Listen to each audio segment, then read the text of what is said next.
This is Jennifer Gonzalez welcoming you to episode 141 of the Cult of Pedagogy podcast. In this episode, we're going to talk about how you can rid your classroom of the phrase, "I don't know."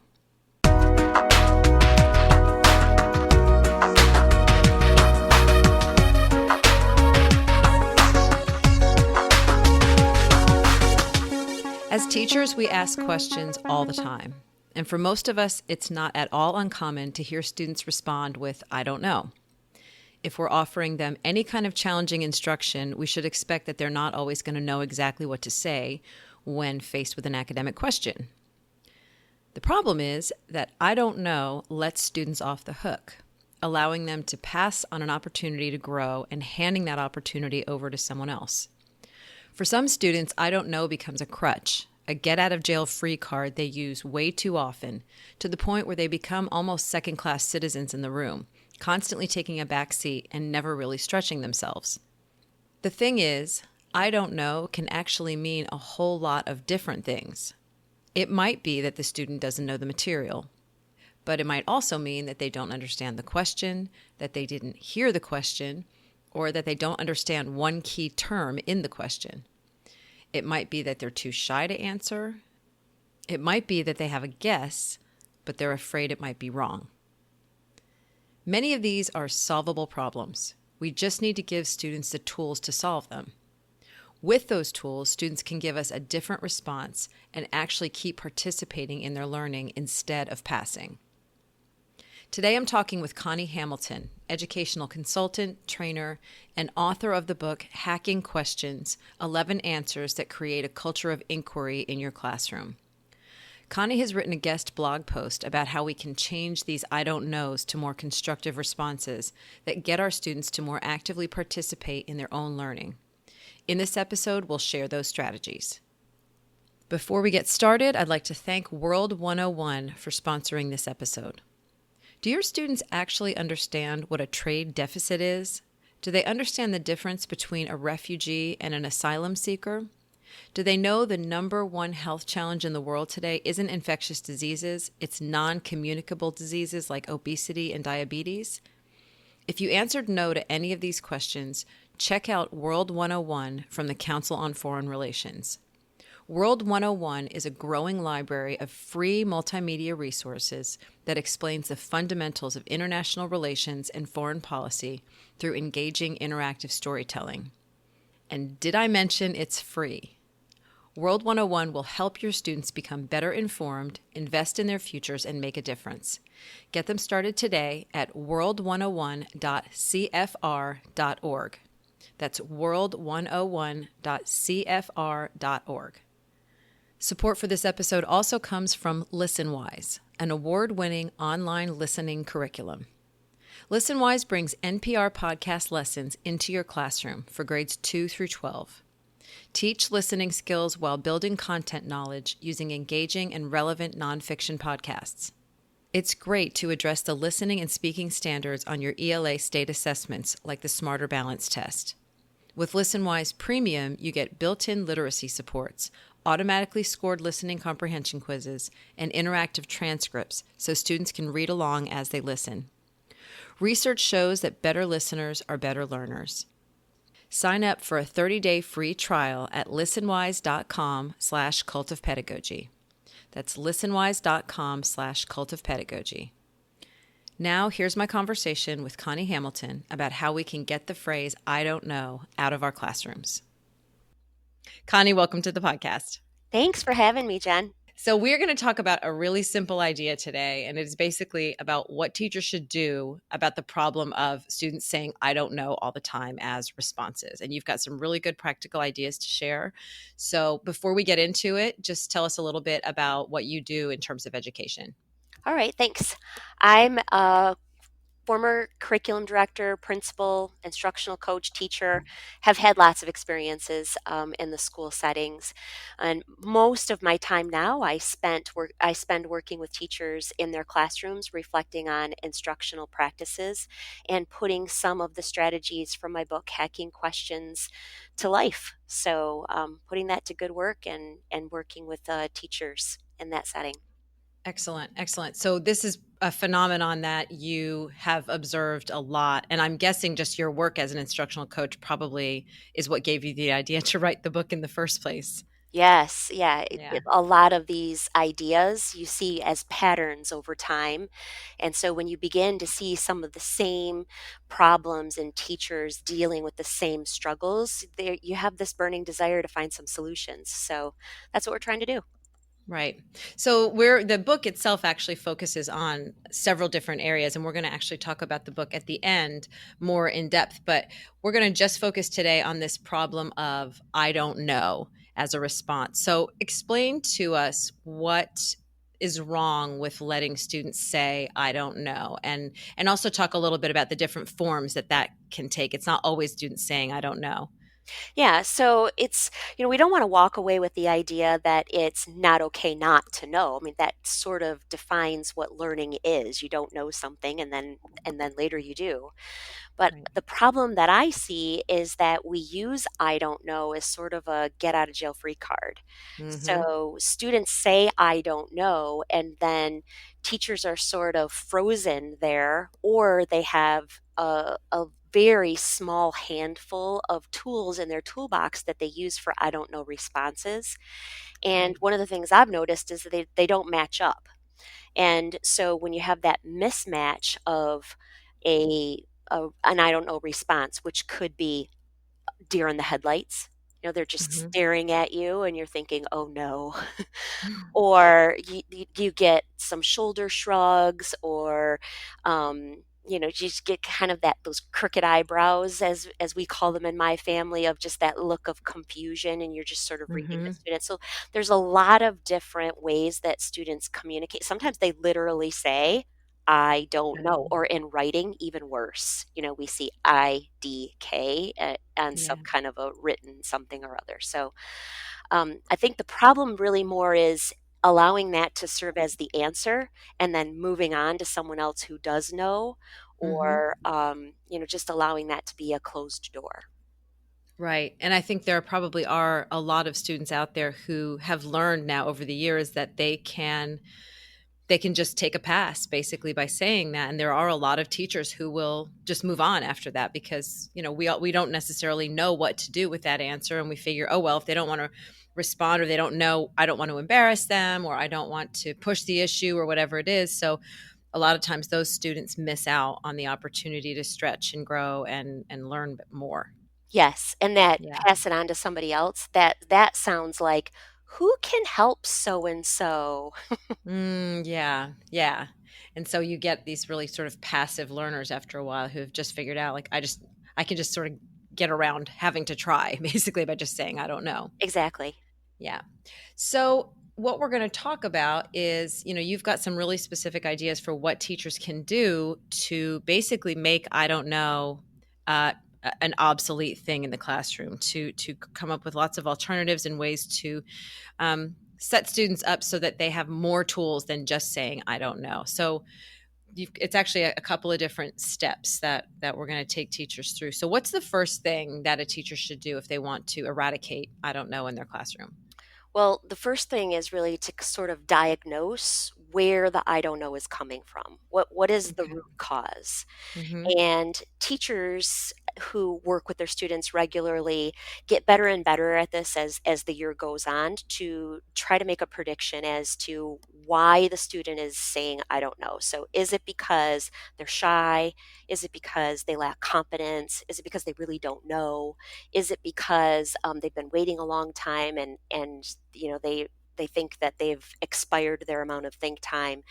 So diagnosing what the cause is of the I don't know then can help the teachers identify a strategy that best meets the reason for the I don't know. So that's the first step, and bringing Mm-hmm. students into that process is a Mm-hmm. really great strategy, just to have some open dialogue. So when you say I don't know, why are you saying that? What are the reasons? And don't be surprised if sometimes we do hear it, because I don't know. I mean, that is Yeah. a legitimate reason of why Right. kids say that I don't know, but that isn't always the reason. Right.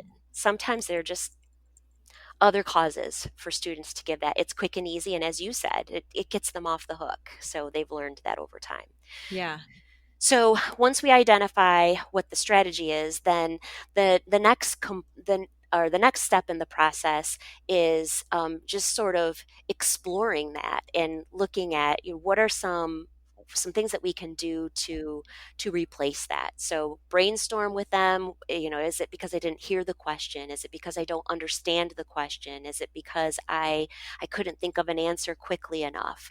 Mm-hmm. So we want them to be more precise in the way that they describe what the barrier is to them providing a response or taking an academic risk. Right. And then once we can identify what that is, it's a lot easier to find a solution. So if a teacher's go-to is, well, I'm just going to increase my wait time. So if a student doesn't know, I'm going to give them wait time. Well, that works perfectly fine if that's the reason that they're saying I don't know. But if the reason they're saying I don't know is because they didn't hear the question, you're going to be Right. waiting a long stinking time. Right. And so Right. that's a mismatch. So if you know that the reason a student says, I don't know, is because they didn't hear the question, it's sort of like one of those moments. It's Mm-hmm. easy peasy to find a solution. So backing up and spending a little bit of time getting at that root cause can make some solutions a lot clearer for both the students and the teacher. Yeah. And what you're suggesting, and by the way, this information is going to be in a guest blog post that you're writing on cult of pedagogy. So people can find all of these ideas later by going over to that. But I would love it if we could sort of go through this chart where there is the reason why the student didn't know the answer, and then the suggested phrase that we give them to use instead. And what I really love about this is that I feel like with kids of almost all ages, if we're talking about K through 12 kids, it's giving them, I think, new metacognitive skills. It's actually helping them think about their thinking better, because I think some of them may not even realize that there are multiple reasons why they don't know. They Yeah, might just be like, ugh, I don't know. And when you break it down for them, I think that helps them become better learners. But it's also teaching them self advocacy. exactly. You're sort of teaching them that sort of participatory academic language for how you can conduct yourself in a classroom instead of just saying, "Ugh, I don't know," and like putting everything in the hands of the teacher. Sure. I don't think there's a mission statement in the country that doesn't say something about being a lifelong learner. And Right. yet we kind of undermine that philosophy when we say, "Oh, you don't know? Okay, well, who else does know?" And we just move Yeah. on and we allow that to happen. Right. Right. So let's go through some of these. Let's maybe what we can do is I will, and I'm going to go from this chart that we have in the blog post right now, if that's okay with you, Sure. the table. So I will read the root reason for why the student is actually saying they don't know.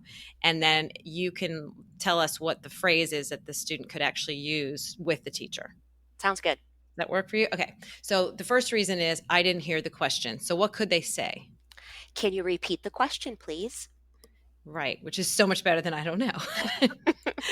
I didn't understand the question. So instead of that, they could say, "I'm not sure what you're asking. Can you rephrase the question, please?" Yes, I love that. I couldn't answer quickly enough. So this is about speed. So Hmm. then being an advocate, maybe to say, "I'm going to need some extra time to think about it." Yeah, it'd be so great to imagine a student actually saying that. It's like so mature sounding. Okay, so this one, I don't like talking in front of the class. May I share my response with a small group? It's really interesting. I think that would be so eye-opening for some kids to realize, especially if you discuss it ahead of time with the teacher and let them know that that is an option. Hmm. For some Yeah. kids, that would be just huge. And that's why I think it's so powerful to share these and be really transparent with kids to say, this is completely acceptable. Not only is it Mm. acceptable in a classroom, but it's acceptable as adults to use these strategies. We use them Mhm. all the time, and no one Mhm. bats an eye like, what do you mean you don't know? What do you mean you need me to repeat the question? Yeah, right. No one questions that. Yeah, yeah. And unfortunately, my one fear about all of this is that if students get conditioned to use these strategies in one teacher's class and then the next year they go to another teacher's class who is not used to any of this, that teacher might think those kids were just being a little bit too forward or disrespectful. So there would be, I think any teacher that trains students in these kinds of strategies, you might want to send them off to the next year with a slight warning, just to say, you might get your head bitten off by a teacher who's not used to this and thinks you're being mouthy. Yeah. You know what I mean? I can just see some teachers who think anything but an answer is is you know somehow being in I can't think of the word right now, but back talking or something like that. Okay, so here's another one. I'm not sure if my answer is right. So here I go back again to what we do as adults. You can quantify your response. So if you're not sure that it's right, then maybe you're 35% sure that it is right, which means you're 65% sure that it's wrong. So if you turn out to be Mm. wrong, you were right that you were wrong. Right, right. And you're right, adults say that all the time. So, getting students to understand that that's an option, you can always say that. I think that's great. Oh, Um, yeah. so what about I really don't know? So if they really don't know, one we have lots of strategies for that in the blog and in the book.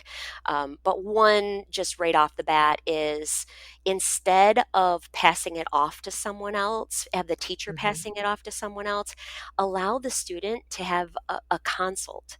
And I am not joking. I was literally in a classroom in the Detroit area in Michigan just last week, and a Hmm. middle school student said, "Can I consult with Ava?"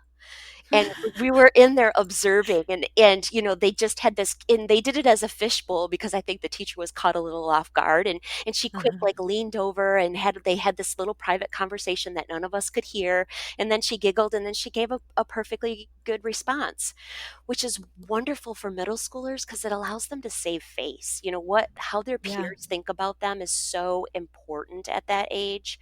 And so Hmm. if we can allow them to maintain their dignity, why wouldn't we? Yeah, yeah. That actually reminds me a little bit of a strategy in Teach Like a Champion called No Opt Out, Mhm, where if a student says I don't know, a lot of times they'll advise that you go to another student who will then give the correct answer, and then you go back to the original student and say, okay, now what is the answer to this? And the student simply says what they just heard, mhm. where so that at the very least they are in practice of giving a correct answer. This one I like almost better than that, because it's a little more self-directed, as opposed to like, go ahead and say what this other better student just said. you know you Right. don't necessarily know what that private conversation had, that they may have just been asking for one tiny bit of the answer. Well, and like you said, there's a difference between when the teacher says, "Would you like to ask someone?" and when the student advocates for him or herself by saying, "May I Mm, consult with someone?" It's a yeah, subtle difference, but it still is really empowering the student to advocate for themselves and to take ownership of their own learning. right, right. And then you've just got another list of phrases or sentence stems that help students when they have an answer, but they're really afraid that it might be wrong. So you've got this list of qualifying sentence stems that they can start using that sort of just help to soften the blow if they are wrong. Yeah, so Tell us what again, those are. it's like sort of leaving the back door open. So Yeah. it might be like, right now I'm thinking, or based on the little bit I know currently, or, this, I say this one all the time. I might change my mind later, but here's what I'm thinking right Yeah. now. Or I'm still thinking this through. I can't really wrap my head around it. I'm not exactly sure, but I'll take a shot at it. Yeah. Anything like that. If we want students, even if we want to give them the actual language of being a risk taker, we can encourage them to say, "Hey, I might be wrong, but I'm going to take a risk." Yeah. Yeah. I think that's a great strategy, especially for students who are always afraid to give any answer. I also think that if you've started this at the beginning of the year and you get to about the halfway point, it's also probably worthwhile to ask students to sort of self-monitor how often they're using those strategies, because I know that girls and women sometimes tend to always do that no Mm, matter what. Before we say something, they'll say something like, well, this probably isn't right, or I'm not really sure about this. And a lot of times these are very intelligent, confident women Mm. who will just sort of constantly do this. And so I think if a person is doing this too often, they may want to take a look at why they're doing that and try just taking that piece off after a while. Sort of undermining themselves. Yeah. Yeah. I mean, I think there have been studies about how often women can tend to do that. And Mhm. I do think it's a good transition though from someone who's afraid to speak up at all. Because those are also very humble lines to say. You know, it keeps you from sounding like you're grandstanding or being a know-it-all. But I also think there's a danger in overdoing those. I agree. Yeah, yeah.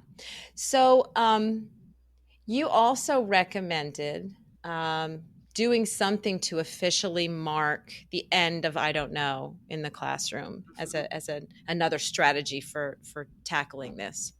Yeah, so it especially at this time of year. So it's not the beginning of the year.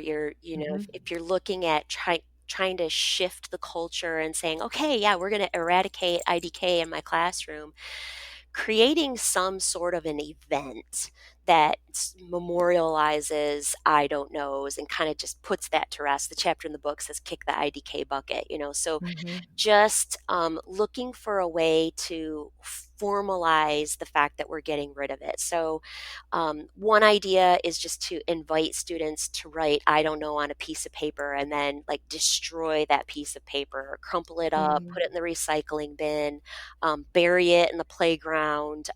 Even some teachers have gone so far as to have like an I don't know funeral.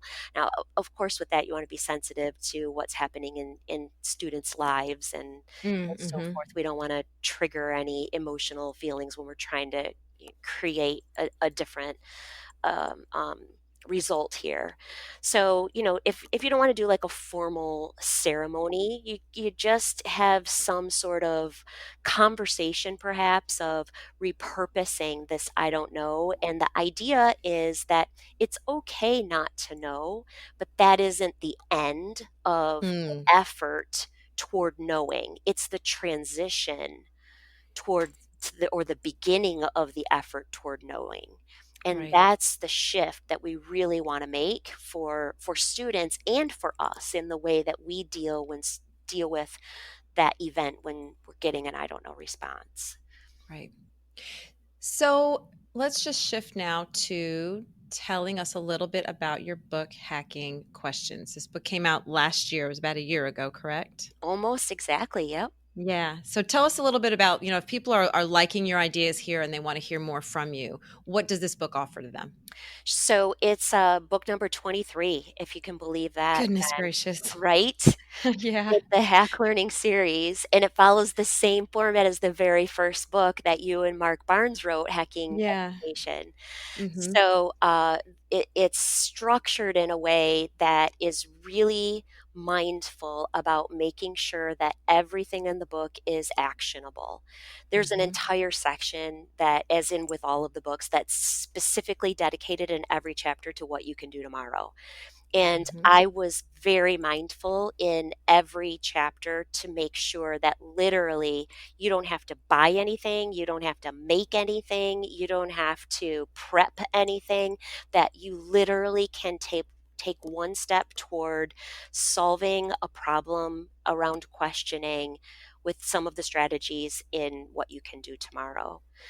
Right. So there's a lot of different chapters, but the kind of the themes within the chapter focus on using questions for engagement. Of course, as we've been talking about today, how I don't know responses to questions can be dealt with, how we can use questions to align to the learning target, closing lessons with reflective questions, and then there are a variety of chapters that speak to collaborative conversations. So how to create pinball talk where students are bouncing conversations off of one another and posing questions, and our role during student conversations to increase the amount of questions that students are asking to one Mm. another and about the content to spark curiosity. And so there are some ideas on there of how to spin that around so that the students are the ones asking the questions more so than we are, and how to That's leverage that. fantastic. So Yeah. lots of different things. It's really more, I say it's less about the science of questioning, like here's the DOK or this is a level XYZ of question. It's less about that, and it is more about the art of delivery of quality questions. Excellent. That's great. And that sounds like it really would be applicable to all subject areas and all grade levels. Yes, I tried to make sure that I was mindful to include examples around world language, art, physical education, some of those subject areas, music, some of those subject areas that sometimes get left out of books that are related to instructional practices. So Yeah. I was intentional of including everybody in there, not just Yeah. science, social studies, and math and English. Fantastic. If people want to learn more from you, where can they find you online? Really, the easiest place is my website, hackingquestions.com. Okay. Pretty easy, but also I respond fairly quickly to Twitter, and that's at Connie Hamilton. So, whatever right. your pleasure is, those are the two easiest. Great. Thank you so much, Connie. I think this is going to be really, really useful for a lot of teachers. Thanks for having me, Jen. I really appreciate it. For links to all the resources mentioned in this episode and to read Connie's guest post in full, visit cultofpedagogy.com, click podcast, and choose episode 141.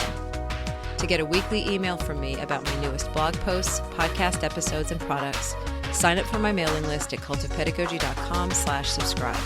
Thanks so much for listening, and have a great day.